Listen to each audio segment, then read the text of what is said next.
Erev Shabbat Shalom Rabotai. We are continuing with our Mishna Yomi, Masechet Gittin. We are up to Perek Daled Mishnah Vav. Today's Mishnayot should be Leilu Nishmat, Neria ben Svetlana, Ranbai, Eliyahu ben Burcha, Israel of Chana bat Miriam, Sason ben Raya, and Yoshua ben Shifra, Menuchatam began Eden, Amen, and Leavdi ben Chaim lechaim, v'derefua shelema of Daniel Shalom ben Rosa, betoch Shah Cholei Israel. The Mishnah cites another case where a master must free his Canaanite slave. Hamocher avdo legoy. If someone sells his Canaanite slave to a non-Jew and thereby prevents the slave from fulfilling the mitzvot he normally does in the home of a Jew, because we know a Canaanite slave must observe most of the mitzvot, specifically all the positive mitzvot that are not limited to a particular time, and all the prohibitions. Therefore, it is forbidden for a Jew to sell his Canaanite slave to a non-Jew, because the non-Jew will presumably not give the slave a chance to perform these mitzvot. Or if someone who lives in Eretz Yisrael sells a slave to someone, even another Jew, who lives outside of Eretz Yisrael, and thereby makes the slave violate the prohibition of leaving Eretz Yisrael, because it is prohibited for any Jew, including a Canaanite slave, to leave Eretz Yisrael unnecessarily, as the Gemara writes in Gittin, page 76b. Yatsa ben Chorin, the slave goes out a free man, meaning the rabbis punished the master by requiring him to free the slave. In the first case, where the slave was sold to a non-Jew, the sages imposed a fine on the original master for putting the slave into a position where he would be prevented from performing mitzvot. They required the original master to free the slave by giving him a document of freedom, whether the slave escaped and returned on his own, or whether the original master bought him back from the non-Jewish master. In fact, the original master is obligated to buy the slave back, even if he has to pay up to 10 times his market value, and then free him. In the second case, where the slave was sold to someone who lived outside Eretz Yisrael, the rabbis decreed that the new master, if he is a Jew, must set him free as a punishment for buying him and bringing him out of Eretz Yisrael. Now, the next two enactments concern Jews who were captured by non-Jews, and podin et hashvuin yoter al kedei demehen.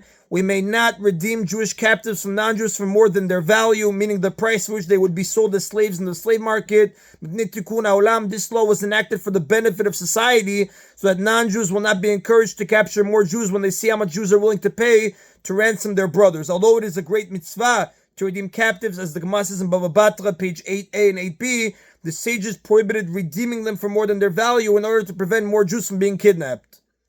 Ve'en mavrichin et hashvuin. We also may not help Jewish captives escape from non-Jews. Tikun haolam. This law too was enacted for the benefit of society, because if captives are helped to escape, kidnappers might use cruel methods to prevent Jews they capture in the future from escaping, such as chaining them or encasing their feet in cement.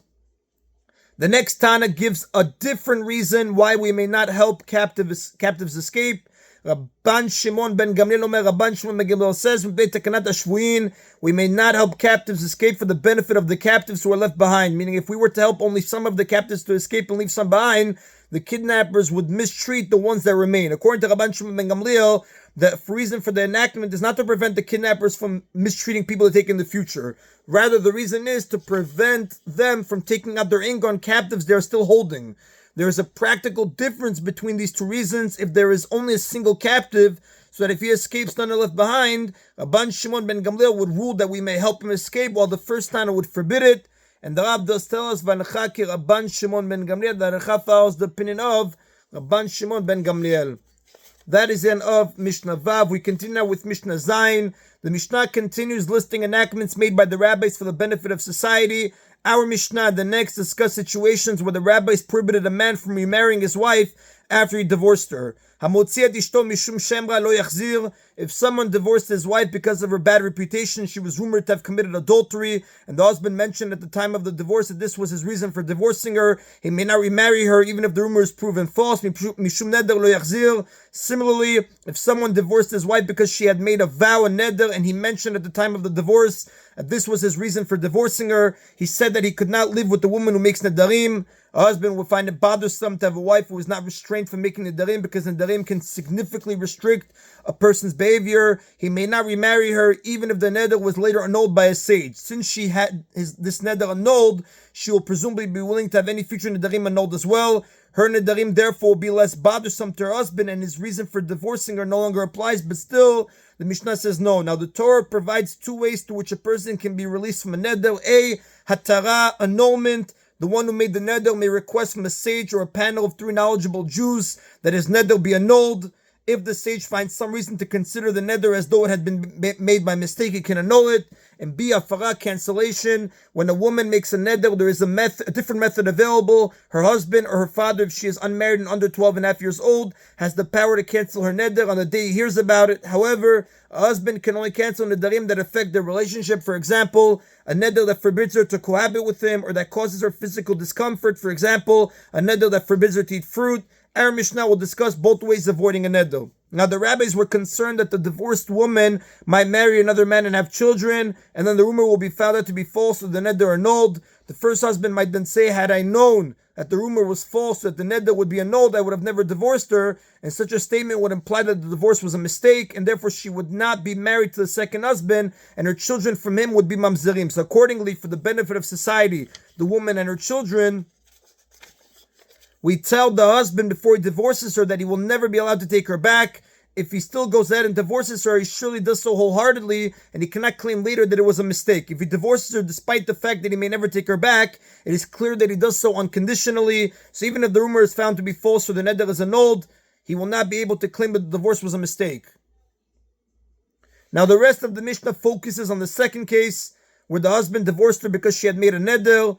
The previous Tana implied that he may not take her back under any circumstances, but the next Tana holds that there is a case where taking her back is permitted. Now, there is no dispute regarding the Mishnah's first case where he divorced her because of her bad reputation. In that case, every Tana agrees that the prohibition to remarry her applies in all situations.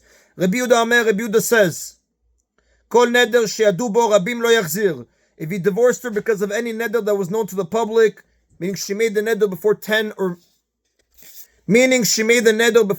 or more men, he may not remarry her. But if he divorced her because of a neder that was not known to the public, he may remarry her. So according to Rabbi Yehuda, the reason a man may not remarry a woman whom he divorced on account of a neder is to punish her for being reckless with making nedarim. This Tana, Rabbi Yehuda, disagrees with the reason given by the first Tana. The first Tana holds that he may not remarry her because he might later claim the divorce was a mistake. Rabbi Yehuda holds that the reason is to punish her for being reckless with the nedarim.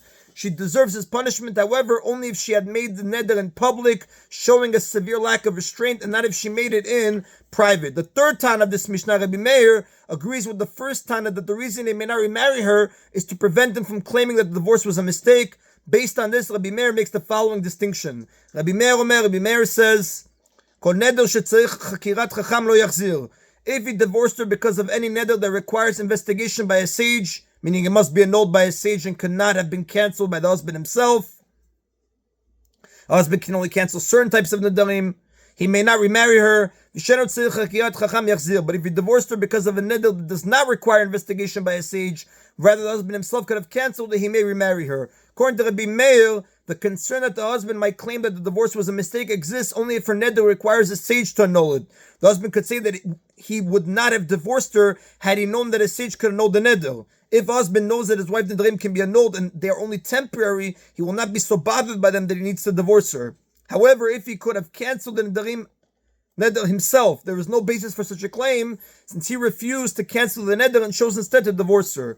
A fourth Tana, Rabbi Elazar, maintains that they may not remarry regardless of whether the husband could have cancelled the neder himself or a sage is needed. Amar Rabbi Elazar said, Lo asra zelem nezed. The rabbis prohibited them to remarry in this case, where her neder requires annulment by a sage, only because they are prohibited to remarry in that case, where the neder does not require annulment by a sage, but could have been cancelled by the husband. Meaning, Rabbi Elazar agrees with Rabbi Meir that the prohibition was enacted to prevent the husband from claiming that the divorce was a mistake. In his view, however, no man can claim that if he would have known that a sage could annul his wife's neder, he would have not divorced her, because it is presumed that a husband would rather divorce his wife than have her suffer the humiliation of appearing in a sage's court to have her neder annulled.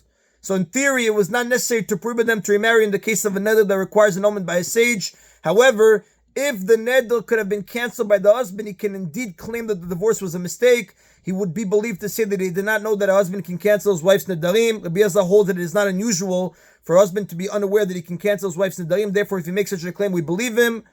And if he had known, he would have cancelled it and not divorced her. To prevent him from making this claim, the rabbis prohibited him to remarry. If he is told that he will never be allowed to take her back, he will not divorce her until he has looked into the matter of whether he can cancel the neder. We therefore assume that before the divorce he found out that he can't cancel it. This being the case, he cannot claim later that the divorce was a mistake. Once the rabbis made this prohibition, they strengthened it by adding that he may not remarry even in the first case, where the neder requires annulment by a sage.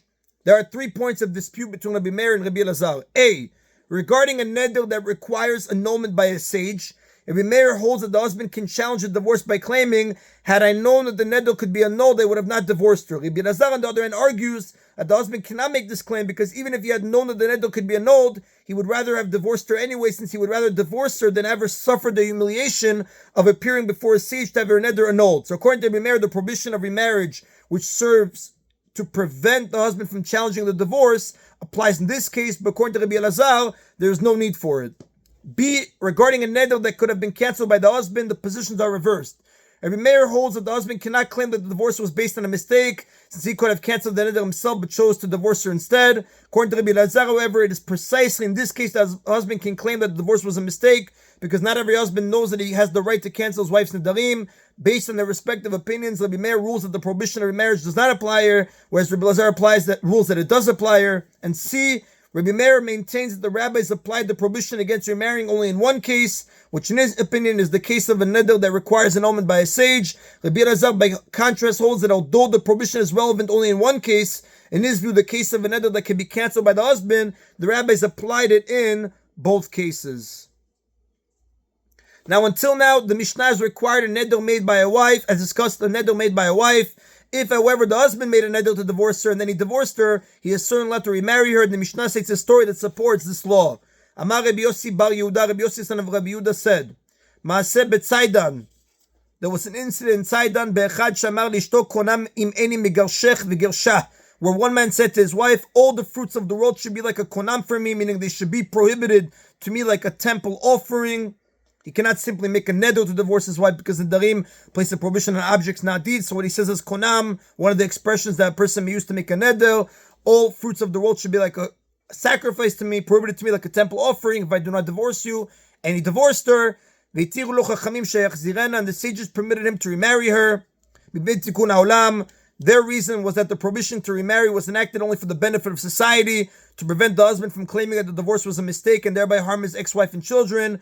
If, however, the husband himself made the neder and so he cannot claim that the divorce was a mistake, the prohibition does not apply and he is allowed to remarry her. In summary, the Mishnah cited statements by 4 Tanaim regarding the law that a man may not remarry his wife if he divorced her on account of her having made a neder. A. The Tana Kama holds that the reason for the prohibition is to prevent him from claiming that the divorce was a mistake, which would mean that if she married another man, she would be guilty of adultery and their children would be mamzerim. B. Rabbi Yehuda argues that the reason for the prohibition is to punish her for being reckless with making nedarim. In his view, therefore, the prohibition applies only if she vowed publicly, which shows severe recklessness, and not if she vowed privately. C. Rabbi Meir agrees with the Tanakama's opinion that the reason for the prohibition is to prevent the husband from claiming that he divorced her based on a mistake. Based on this, Rabbi Meir ruled that the prohibition does not apply where the husband could have cancelled the neder himself and yet divorced her instead, since in that case he cannot claim the divorce was a mistake. And D. Rabbi Elazar also holds that the prohibition was enacted to prevent the husband from claiming divorce was a mistake, but Rabbi Elazar rules that the prohibition applies in all cases regardless of the type of neder. It seems there is no dispute between Rabbi Elazar and Tanakama, who also does not draw any distinction between different types of nedarim, and the above rulings apply only if the wife made a neder. If the husband made a neder, then divorced her, he is always permitted to remarry her. And the Rav does tell us